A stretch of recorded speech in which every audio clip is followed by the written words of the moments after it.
Story 1. I never believed fear could make your body completely freeze. I thought it was an exaggerated feeling people described in scary stories, the kind of stuff written to get a reaction. But that night, lying in my bed, I learned there are moments when your body refuses to move. Not because you don't want to, but because something deep inside knows if you move, you'll be seen. It started simply, with the lights turning off. I had just finished scrolling through my phone and tossed it onto the nightstand. My room felt heavy and quiet, the way it always does when you first turn off all light sources. The house itself was calm. My parents were asleep down the hall, the dog was in the living room, and the only sound was the slow humming of the ceiling fan above me. I closed my eyes, waiting for sleep to take me. That's when I heard it. A low, uneven sound, faint at first, coming from directly below me. It wasn't the normal creaks of wood expanding or pipes groaning, the kind of noises an old house makes. No, this was breathing, long, raspy breaths, as though someone was lying flat beneath my bed, chest rising and falling, lungs straining in and out. My first instinct was to brush it off. Maybe it was airflow. Maybe my mind was playing tricks on me. But the more I tried to reason it away, the clearer it became. Inhale, exhale, ragged, slow, alive. I pulled the blanket closer to my chin. My heart pounded hard enough to feel in my throat. I told myself not to panic, but then I made a mistake. My arm slipped off the edge of the bed. Instantly, the sound stopped. The silence was worse than the breathing. It felt deliberate, like the thing had paused, waiting, listening. I didn't dare move my arm back up. I only held still, air trapped painfully inside me. Several seconds passed, and then the breathing resumed, closer this time, directly where my hand dangled. I jerked my arm back up onto the mattress. Again, silence. This wasn't my imagination. It was reacting to me. My whole body locked, my ears strained, terrified of confirming what I already knew. When the sound returned, it wasn't the calm, steady rhythm of before. It was faster, rougher, hungry. At that point, I had two options: call out for my parents or look under the bed myself. My fear told me screaming would make it worse, like inviting it to come out. So I decided to look. I leaned slowly over the side, holding my breath until my chest ached, and pulled the blanket away from my face. The darkness beneath the bed gaped like a deep pit. I lowered my head further until my eyes finally leveled with the floor. Nothing. The space was empty, just shadows. The kind of shadows that seemed thicker the longer you stared, but shadows nonetheless. Relief almost drowned me, until I heard it. Don't sleep yet. The words weren't shouted. They weren't whispered from beneath the bed. They were right next to my ear, inches away from my skin. I bolted upright, slamming my back against the headboard, clutching my blanket like a shield. My eyes darted everywhere. Closet, dresser, door. Nothing moved. But the air itself felt alive, charged, watching. I didn't sleep that night. I sat awake, wide-eyed, listening to the sounds of my own house, which all suddenly seemed sinister. Every creak of the floorboards outside my door, every whistle of wind against my window sounded like a warning. By morning, my parents laughed off my story. It must have been the fan, my dad said. Air currents can sound weird. I wanted to believe him, but deep inside I knew it hadn't been air. Air didn't whisper words. The second night, I refused to turn the light off, but at 3 a.m., the bulb above me blew with a faint pop. My room fell into suffocating darkness again, and the breathing came back. This time, it didn't start beneath the bed. It was in the corner of the room, slow, steady, waiting. I didn't dare check. My body shut down as though I'd turned into stone. The sound inched closer across the carpet, unhurried, heavy, purposeful, until it stopped right at the side of my bed. Silence followed, thick and crushing. I thought maybe it had gone. And that was when the mattress dipped beside me. Something invisible lay down in the empty space. I felt the bed sink under its weight. The blanket pulled slightly toward its side, like gravity shifting. I clenched my eyes shut, every instinct screaming at me not to move, not to breathe. Its breathing started again, louder now, directly against the back of my neck. I stayed that way until dawn, light bled into the room. When I finally dared look, the bed beside me was empty, the impression on the mattress fading slowly like a memory. But I can still hear it, even during the day, when I'm all alone in my room, raspy, patient, waiting.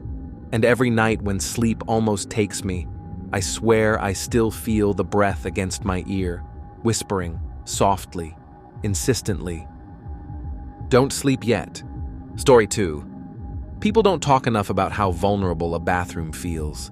You're isolated, cornered between tiled walls, facing your own reflection with nothing but silence humming in your ears. That's why I've always hated mirrors at night. Too much stillness, too much me. But last night, something in the mirror moved slower than it should have, and my world hasn't felt safe since. It began like any normal night. I walked into the bathroom, toothbrush dangling lazily from my hand, yawning. The fluorescent bulb above buzzed with a faint flicker as if it too was exhausted. I leaned toward the sink, turned on the water, and began brushing. That's when I saw it. As I spat into the sink and glanced up again, my reflection blinked, just a half second too late, like it had been caught off guard by me looking. I froze, foam still clinging to my teeth. Maybe I imagined it. I blinked again, fast this time. My reflection followed, but the rhythm was off. It was like watching an old video lag behind reality. My body stiffened, toothbrush shaking slightly in my hand. Get a grip, I muttered into my foam. Just tired. Just my eyes playing tricks. But then it smiled. I wasn't smiling. My lips were heavy with unease, pressed into a frown. But in the silver glass, my reflection's mouth pulled wide, too wide, revealing rows of teeth crammed into an impossible grin. Its jaw stretched as if the skin might rip at the corners. I stumbled back, toothbrush clattering into the sink. My reflection snapped back into perfect sync, mirroring my wide-eyed stare as though nothing had happened. But my chest tightened like a fist had wrapped around it, squeezing hard. I knew I hadn't imagined it. I leaned closer, forehead nearly touching the cold glass, eyes darting between mine and theirs. That's when I noticed it. Its gaze slipped. Not a glitch, not a mimic, but deliberate. Its eyes flicked sideways toward the shower curtain hanging sealed behind me. A sick weight dropped into my stomach. Slowly, as if controlled by some other hand, I turned toward it. The curtain swayed lightly, though no breeze existed in that claustrophobic room. My fists clenched so tightly that my nails dug crescents into my palms. Every part of me screamed not to, but I gripped the curtain's edge and yanked it open in one swift motion. Nothing, just the tub. Empty. I spun back toward the mirror to prove my sanity, and that's when I heard it. The sound of wet, slapping feet. Not hurried, not frantic. Slow, purposeful, circling. The sound of bare, dripping soles stepping one by one across the tiled floor. Yet I couldn't see anything there. My body locked. My breath rasped sharp in my throat. The sound rounded behind me, step after step, leaving imagined trails of water I couldn't spot but felt. The air cooled as though dampness itself was closing in, pressing against the back of my shirt like something unseen was breathing there. Then another sound joined, a chuckle, low, quiet, broken like a voice dragging itself through water. I snapped toward the door, but it was shut tight, the knob gleaming in the dim light. One step in that direction, and the footsteps followed, circling again, always just behind me no matter which way I turned. Finally, I forced myself to look at the mirror again. My reflection towered taller than me now, shoulders rising higher, its skin darkened and slicked, as though soaked through. That wide smile stretched again across its dripping face. Only then did I notice, around its feet inside the mirror, small puddles spreading outward as more unseen water dripped from its form. I don't know what told me to, but I reached for the light switch. The instant I flicked it down, plunging the room into blackness, the footsteps stopped. Just like that. My trembling hand clawed for the door, flung it open, and I burst into the hallway gasping for air as if I'd been drowning. The next morning, the bathroom looked normal. No puddles, no footprints, the curtain perfectly still. I forced myself to believe it had been exhaustion, a half-sleep dream, until tonight, because even now, as I sit here writing this, I can hear faint dripping somewhere in the house. The sound of slow, wet footsteps padding against the floorboards outside my room. And when I accidentally glanced into the blackened TV screen just moments ago, I saw it.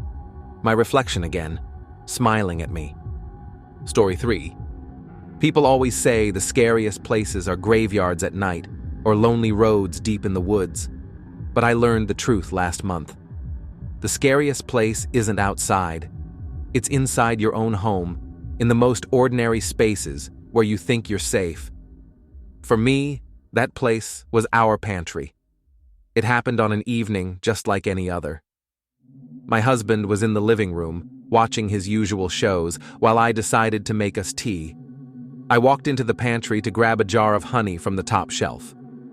It was simple, something I'd done 1,000 times before. As soon as I stepped inside, the door clicked shut behind me. It wasn't unusual for it to swing closed, but when I went to open it again, it didn't budge. I rattled the handle. Nothing. The wood groaned, wedged tightly as if someone was leaning against the other side, holding me in. The pantry was cramped, narrow shelves pressing on either side, the air heavy and stale. I told myself not to panic. I pulled my phone out for light, but of course it was left charging on the counter. A wave of irritation came before the fear, until the sounds began. At first, it was subtle. A faint shuffle, something brushing past my shoulder. I gasped and spun around, but the space was nearly pitch black. There was nowhere for anyone to stand. I tried to convince myself a bag had slipped, or maybe I'd caused the noise myself by moving too suddenly. My fingers tightened around the edge of the shelf. Then it happened again. A soft step, sliding against the floor, but this time from the far end of the narrow space. My throat went dry. "Hello?" I whispered into the dark, my voice cracking. And the moment I spoke, the shelves beside me trembled. A tower of canned goods rattled violently, one teetering to the edge. Not because of me, I hadn't touched anything, but as though something had shoved it from the other side. The can fell, clattering against the floor and rolling toward my feet. My limbs locked. The pantry had never felt so suffocating. The silence afterward was almost worse, like the room itself was holding its breath. Desperate, I called out, louder this time. "Michael?" My voice echoed against the wood. "Michael, I'm stuck!" And then my blood froze. From the blackness behind me, low and deliberate, came the same words I had just spoken. "Michael, I'm stuck!" whispered back at me in my own voice, but broken, warped, like it had been swallowed by water and spat back out. My lungs seized. I pressed against the door, pounding hard, screaming for my husband, but the echo came again, closer this time. "Michael, I'm stuck." It was mocking me. The sound of shuffling grew louder, circling, brushing against the shelves as though invisible hands were dragging along them. More cans shook violently until 2 toppled to the ground, clanging across the tiles. I crouched against the door, too afraid to move deeper in, my nails scraping wood and paint as I clawed hopelessly at the frame. Finally, I felt the door give. Michael yanked it open from the outside, his face pale with confusion at my terrified screaming. I nearly fell into his arms, the light from the kitchen stabbing my eyes after that endless black. Behind me, the pantry sat silent, perfectly ordinary, cans resting on the floor where they'd fallen. Nothing else. I tried to explain, but how do you tell someone that darkness spoke back to you? That something unseen waited in a 6-foot pantry? Michael brushed it off as my imagination, maybe a panic attack. "Doors get jammed sometimes," he said, "and you probably knocked those cans over." But I know what I heard. I know the way that thing repeated my voice. That night, I refused to go near the pantry. Michael laughed and went in himself to prove nothing was wrong. He came out holding the honey jar, teasing me gently for freaking out. I tried to smile, but my stomach churned. As I lay awake hours later, I stared at the ceiling in silence, replaying the whispers in the dark. Just before sleep finally dragged me into a haze, I heard a sound that snapped me fully awake again. From down the hall came the unmistakable creak of the pantry door swinging open, slowly, filling the silence with long, aching hinges. And from the blackness of the closed-off kitchen floated a single voice. My voice. It whispered again, soft, deliberate, almost playful. "Michael, I'm stuck." Story 4. Most nights, silence is comforting. You expect it when the world is asleep, an easy sign that everything is in its right place. But sometimes, silence can be heavy, too perfect, the kind that makes every small noise slice like a knife. That's the kind of night it was when the car alarm went off. It was just past midnight. I had been lying in bed, half asleep, when the sharp shriek of my car alarm ripped through the quiet. My heart jumped into my throat. I live in a quiet neighborhood, no reason for anyone to be snooping around. Still, I assumed maybe a raccoon had bumped into it, or a neighbor's kid was playing some dumb prank. I grabbed the flashlight from my nightstand and shuffled to the garage barefoot. My wife mumbled in her sleep behind me, oblivious. The night air that slipped through the hallway draft was colder than usual, prickling my skin. The garage sat at the end of the house, a square of darkness. As I pushed the door open, the alarm stopped instantly. Dead silence. That should have comforted me, but something about the timing felt wrong. Too abrupt. I stepped forward, clicking on the flashlight. The beam sliced through the shadows, bouncing off metal shelves and scattered tools. Then my eyes landed on the car. The headlights clicked on by themselves. I froze, every hair on my body rising at once. The keys were inside the house. I knew they were. I had left them in the kitchen bowl like I always did. Yet here the car sat, engine silent but lights burning into my face as if recognizing me. Then came the sound.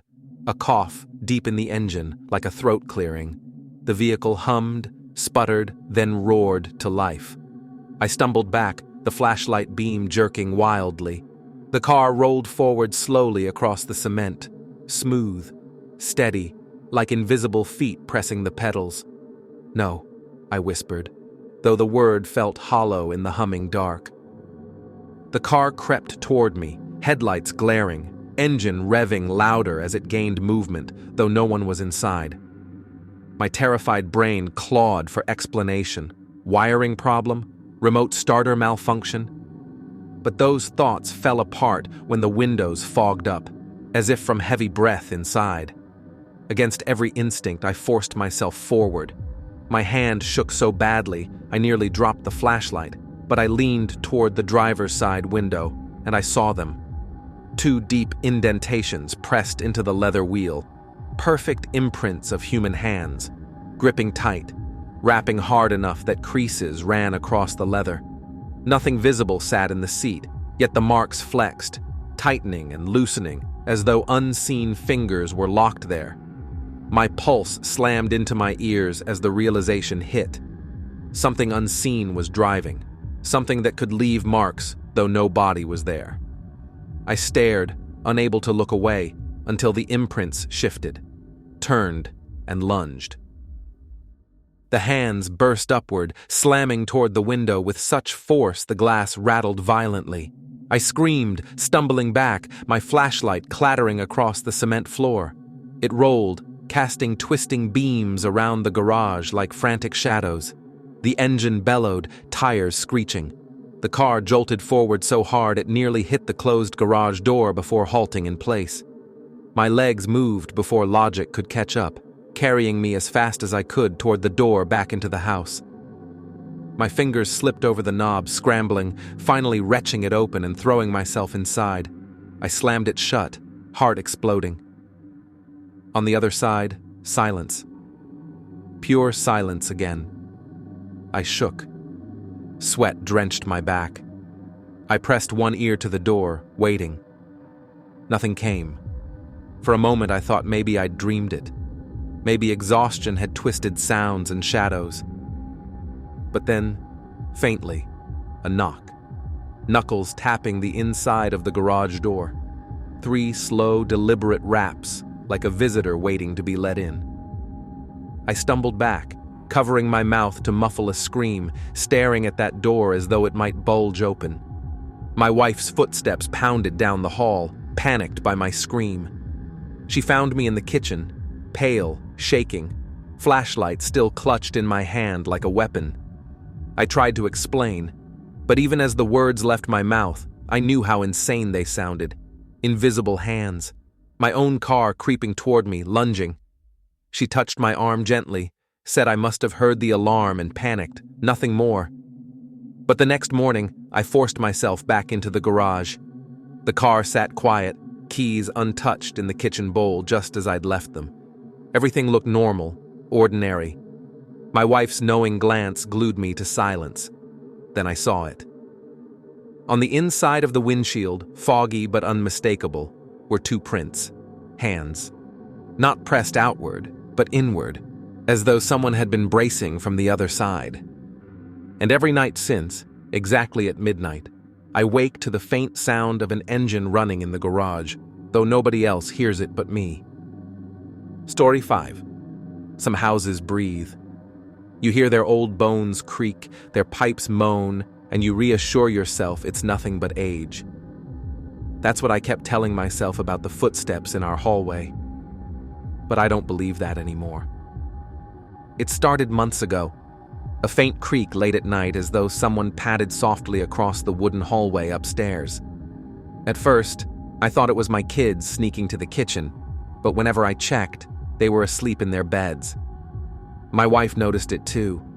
We'd wake in the middle of the night to the sound of light walking, one step at a time, measured and strange. Eventually, it wasn't just at night. Mornings, afternoons, it didn't matter. The footsteps came whenever the house was quiet. Always in that hallway. My children began refusing to sleep with their doors open. My wife asked if we should call someone, maybe check the structure of the house.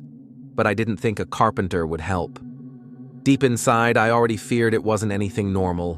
One night, I decided I'd had enough. We gathered in the living room, me, my wife, and our 2 kids. I wanted to prove to them, and maybe to myself, that it was just old wood, nothing more. So I placed my phone in the upstairs hallway, set it to record, and returned downstairs with them. We all sat together in silence, the television muted, waiting. Sure enough, faint but unmistakable, the ceiling groaned with the familiar padding of footsteps. Slow, steady, pacing back and forth. My son clutched my arm. My wife's face paled. After several tense minutes, I retrieved the phone, palms sweating. We huddled around as I hit play on the recording. At first, it was what I expected. The creak of wood, the weight of steps. But then, the sound grew louder, layered. Not one set of footsteps, dozens. Bare feet, wet and slapping gently against the boards, like children pacing back and forth, back and forth. The sound overlapped, a parade circling endlessly. My daughter began crying softly. I tried to speak, to calm them, but my voice failed when the hallway light above us flickered. We all turned as one, staring up. The muted bulb crackled, dimming in and out. And then we saw them. Wet footprints, small, child-sized, appearing one after another across the floorboards upstairs. At first, just faint indentations, darkening the wood as if soaked by invisible water. More and more appeared, stretching across the length of the hallway, multiplying, heading toward the staircase, toward us. My wife gasped and pulled the children closer. I stood frozen, halfway between disbelief and terror. The footprints didn't stop. They trailed down the stairs, dripping water that wasn't there, forming a path leading straight into the living room where we huddled. The sound of feet returned, not from the recording, but alive around us, pressing against the silence. Slaps of bare soles on wood, dozens surrounding us. My kids screamed. My wife clung to them, shouting my name, but I couldn't move. My eyes locked on the hallway, on the stairs crawling with wet marks. The bulb above the stairs flickered harder, almost stuttered, until it went black. All we could hear was that sickening rhythm. Step, step, step. In blackness, voices came. Not loud, not angry, childlike. Whispers, giggles, breathing, from everywhere. One rose above the rest, raspy and close to my ear. "Come play." I snapped out of my paralysis, grabbing my wife's arm, dragging her and the kids toward the front door. My legs nearly buckled, moving as though wading through heavy water. But somehow we tore free of the living room and into the cold night air. The silence outside crushed back against us. Behind the door, everything went still. Not a step, not a voice, just our ragged gasps, pale faces visible in the porch light. We didn't sleep that night, not in that house. We bundled into the car and drove aimlessly for hours, waiting for sunlight like it was the only shield left. In daylight, the house felt normal again. No footprints, no noises, nothing out of place. I almost convinced myself we imagined it, that our fear twisted us too far, until I checked my phone again. The recording still sat there. At first, I thought the faint noise would confirm what we'd experienced, but when I pressed play, I heard something new. Not just footsteps. A voice. My voice, whispering into the silence upstairs. "Come play." But I never said those words. Story 6. You don't expect your own name to frighten you, not when it's spoken by friends, family, or strangers in passing. But the first time I heard my name whispered through the static, it didn't sound like it belonged to me anymore. It sounded stolen. It was a quiet evening. My wife and I were sprawled on the couch, half watching some sitcom rerun while the kids lay on the rug with their toys. The room was peaceful in that comfortable way families sink into at the end of a long day. Then the TV flickered. The screen stuttered once and shut off with a faint pop. I grumbled and reached for the remote, thinking the cable had given up again. Before I could push a button, the television came back on by itself. Not the show this time, though. Just static. A cloudy hiss, specks of black and gray crawling across the glass. My wife shot me a confused look. I fiddled with the remote, pressing buttons, flipping channels, nothing but static answers. For a moment I thought it was harmless, just a glitch. But then the sound shifted. Amid the sharp hiss, faint voices bled through. Not words at first, just low fragments, muttered syllables that overlapped each other like dozens of whispers caught on the same breath. My blood chilled instantly. I leaned forward, turning the volume down, thinking it was radio interference. But now the whispers grew clearer, stretching into shapes my ears couldn't deny. They were saying our names, first my wife's, then mine, then the children's. Each syllable stretched unnaturally, broken and repeated like someone learning the words for the first time. David, Anne, Ellie, Sam. Hearing your kids' names whispered by something faceless is like having someone reach into your lungs and squeeze. My wife's hand found mine in silence. The kids looked up, faces pale, and huddled closer to her. Panic surged through me. I muted the TV, desperate to shut it out, but the whispers didn't stop. They continued, faint and sickening, bleeding directly from the black screen itself. Each voice layered over another, echoes of us, copies of us. The sounds of my children's laughter warped into something ugly, crawling through the hiss, and then the shadows began to move. At first, it was just a trick of the corner of my eye, dark swells in the far edges of the walls. But every time the screen flickered brighter, then dimmed again, the shadows thickened, pulling like smoke from the edges of the living room into corners, pooling, growing. I swear they took on form. Hands stretching first, dragging themselves upward from the carpet. Jagged shapes, too tall, too wrong, each one leaning forward as if trying to crawl closer to us every time the screen pulsed. The static grew louder, sharper, the voices now screaming our names under the white noise. My wife clamped her hands over the kids' ears, her wide eyes begging me to do something. My heart slammed in my ribs like it wanted out of my chest. Without thinking, I lunged forward, yanking the cord from the wall. The screen went dark. The room plunged into silence so deep I could hear my own harsh breathing. For a moment, it was done. Over. But then, ever so faintly, the black screen reflected our family huddled together. And behind us, in the reflection only, the shadows stood tall and still, shapes looming where nothing should be. I didn't sleep that night. None of us did. The next evening, I refused to touch the television. We stayed in the kitchen, lights on, the set unplugged in the other room. But after midnight, I woke to the faint crackle of static drifting down the hallway. When I stepped into the living room, the unplugged screen glowed faint gray against the dark. Whispers clawed at the silence, fingers scraping, tugging invisible threads. And this time, the voices weren't just saying our names, they were saying sentences, begging, commanding, in tones that grew more insistent with each flicker. Turn it on. Watch us. Let us in. I slammed the door shut and locked it, though I knew no lock could keep out what I heard. As I walked back to my bedroom, my feet stopped cold at the realization. The whispers hadn't faded when I left the room. They were following me. Even now, as I write this, the set is cold, dark, and dormant. But every reflective surface in the house feels dangerous. The window panes, the microwave door, the blank black screen of my laptop before it boots. Because when I catch my reflection now, there's always a second shadow next to me, whispering through the dark.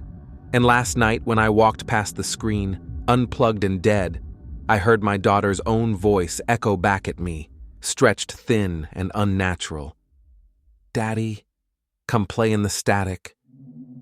For more stories like this, share and subscribe Goofy Horror.